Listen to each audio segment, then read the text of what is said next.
Hi అండి. ఈరోజు ఇంకొక వంటతో మీ ముందుకు వచ్చేసాను. అదే నువ్వుల పొడి. నువ్వుల పొడి ఎలా చేయాలో చూసేద్దామా మరి? ఆలస్యం లేకుండా నువ్వులు, తెల్ల నువ్వులు లేకుంటే నల్ల నువ్వులు మీ ఇష్ట ప్రకారం, తగినంత ఉప్పు, ధనియాలు, పల్లీలు, జీలకర్ర, కరివేపాకు, ఎండుమిరపకాయలు, బెల్లం, ఎండు కొబ్బరి ముక్కలు. ముందుగా ఒక కడాయి పెట్టేసుకొని దాంట్లో ముందుగా మనం తీసి పెట్టుకున్నాం కదా పల్లీలు, ఎండు మిరపకాయలు, ఎండు కొబ్బరి ముక్కలు, ఈ మూడు ఒక సెట్గా మనం వేయించేసుకుంటున్నాం అన్నమాట. ఇవి వేయించి కొద్దిగా రంగు మారిన తర్వాత మనం మిగతావి కూడా విడివిడిగా వేయించుకుంటాం. నువ్వులు అనేవి మాత్రం వీటితో కలిపి వేయించాం, ఎందుకంటే నువ్వులు త్వరగా వేగిపోతాయి, తొందరగా మాడిపోతాయి. అందుకని నువ్వుల మటుకు మనం వేరేగా వేయించుకుంటాము సెట్. ముందు మనం ఏం చేసాము, ఈ ఎండుమిరపకాయలు, పల్లీలు, ఎండు కొబ్బరి ముక్కలు వేయించేసాం కదా, తర్వాత పట్టుకొచ్చేసాం మనం తీసి పెట్టుకున్న ఇంకొన్ని పదార్థాలు. అదే ఏంటంటే ధనియాలు, జీలకర్ర, ఇవి రెండు సన్న మంట మీద వేయిస్తున్నాం అనమాట. నువ్వుల పొడి అంటే మీలో ఎంతమందికి ఇష్టం? నువ్వుల పొడిలో కొద్దిగా నెయ్యి వేసుకొని అన్నంలో కలుపుకొని తింటే అద్భుతంగా ఉంటుంది.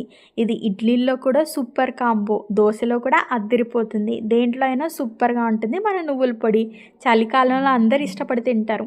అసలు నువ్వులతో ఏది చేసినా అద్భుతమే. నువ్వులతోటి చిక్కీలాగా చేసుకున్నా సూపర్గా ఉంటుంది.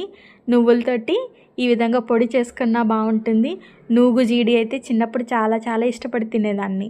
అలాగే కరివేపాకు కూడా వేయించుకొని ఇప్పుడు మనం ఫైనల్గా వచ్చేసింది మన నువ్వుల పొడిలో నువ్వులే కదా ముఖ్యం.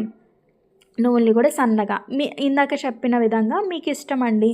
కొంతమంది అయితే నల్ల నువ్వుల్ని యూజ్ చేస్తారు, కొంతమంది తెల్ల నువ్వుల్ని. మీకు ఇష్టమైతే రెండు కలిపి యూజ్ చేసే వాళ్ళు కూడా ఉంటారు. మీ ఇష్ట ప్రకారం. నేనైతే తెల్ల నువ్వుల్ని తీసుకున్నాను.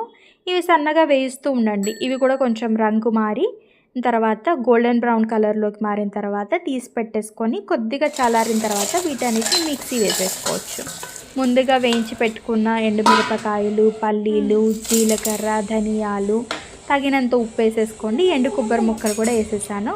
తర్వాత మనం ఫైనల్గా తగినంత బెల్లం యాడ్ చేసుకోండి. నువ్వులు ఇవన్నీ వేసేసి మనం తిప్పేసుకుంటున్నాం చక్కగా. చూసారా, అన్నీ చక్కగా తిప్పేస్తే మన టేస్టీ నువ్వుల పొడి రెడీ అయిపోయింది.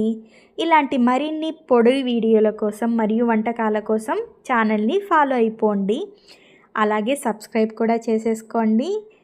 మీరు కూడా ట్రై చేసేయండి నువ్వుల పొడి.